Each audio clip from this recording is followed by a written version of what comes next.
జనచంద్రి వేదిక అధ్యక్షులు వల్లంరెడ్డి లక్ష్మణరెడ్డి ఆధ్వర్యంలో ప్రముఖ సంఘ సంస్కర్త ఆధునిక నాస్తికోద్యమ నిర్మాత గోపరాజు రామచంద్రరావు జీవిత ప్రస్థానంపై చర్చా కార్యక్రమం నిర్వహించారు. ఈ కార్యక్రమానికి ముఖ్య అతిథిగా ప్రముఖ వైద్యులు డాక్టర్ జి సమరావు హాజరయ్యారు. ఈ సందర్భంగా సమరావు మాట్లాడుతూ సమాజంలో దేవుడు లేదని నమ్మే నాస్తికుడు ఘోర అని అన్నారు. దేవుడిని నమ్ముకున్నవాడు బానిస బతుకు బ్రతకాలని, అదే నాస్తికుడు అయితే స్వేచ్ఛగా జీవిస్తాడని అన్నారు. మనిషిలో ఉన్నటువంటి దైకత్వాన్ని తీసివేయాలని ఘోర కోరుకున్నాడని అన్నారు. సత్యం చెబితే వారిని దేవుడిగా భావించేవారు ఘోర అని అన్నారు. ప్రతి ఒక్కరూ సత్యాన్వేషణ చెయ్యాలని కోరారు. దేవుడు మత ప్రసక్తే లేనిదే ఈనాడు రాజకీయాలు లేవని అన్నారు. చివరి క్షణం వరకు హరిజన వాడలోని గుడిసెలో ఘోర ఉండేవారని అన్నారు. మతాల కులాల మధ్య తేడా లేదని మాటలు చెప్పడం కాదు, ఆచరణ రూపంలో చూపించాలని కోరారు.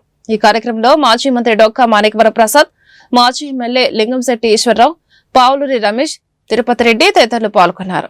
ఈనాడు మన దేశంలో ఒక రకంగా చూసినట్లయితే దేశం ఘోరంగా అభివృద్ధి చెందుతుంది, శాస్త్రీయంగా అభివృద్ధి చెందుతుంది, మన సైన్స్ అండ్ టెక్నాలజీ అభివృద్ధి.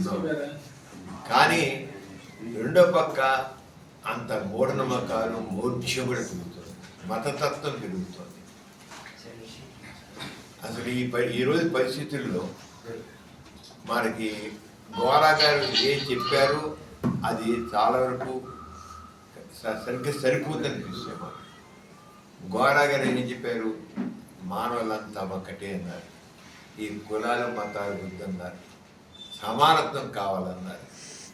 ఈ ఏరుగున మనుషులు ఏరుగున అందరూ చక్కగా సమానంగా, అందరికీ ఆర్థిక అవకాశాలు సమానంగా ఉండాలని చెప్పారు. దానికైనా నాస్తికత్వం అనేది, నాస్తికత్వం కరెక్టే అనిపిస్తుంది, కరెక్టే. ఇప్పుడున్న సమస్యలకి సరైన పరిష్కారం నాస్తికత్వం, మతం కాదు. మత సామరస్యం అస్సలు పనిచేయదు. మత సామరస్యం అనేది చాలా చూస్తున్నాం. ఏమీ పనిచేయండి పేరుకే మతాల మధ్య ద్వేషాలు వస్తాయి, మానవుల మధ్య అంత అడ్డుగోడలు ఏర్పడతాయి మతాల వల్ల.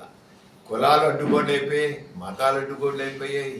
మనుషుల్లో మానవత్వం పోతుందా, చనిపోతుందా, చచ్చిపోతుందా అన్నట్లుగా అనిపిస్తుంది. కాదు, అలా ఉన్న వీలు లేదు. సైన్స్ అండ్ టెక్నాలజీ ఎంత డెవలప్ అయినా సరే శాస్త్రీయ దృక్పథం లేకపోవడంతో అది ఆర్థికంగా కానివ్వండి, రాజకీయంగా కానివ్వండి, సామాజికంగా కానివ్వండి, నైతికంగా కానివ్వండి, శాస్త్రీయ దృక్పథం లేకపోవడంతో శాస్త్ర పెద్దాన్ని కూడా ఇది ఎంతవరకు ప్రశ్న అనేది కావాలి. మనిషిలో ప్రశ్నించడం, పరిశీలించడం, లాజికల్ థింకింగ్ కావాలి. శాస్త్రీయ దృక్పథం అంటే ఏంటంటే మనం ఏదైనా సరే దాన్ని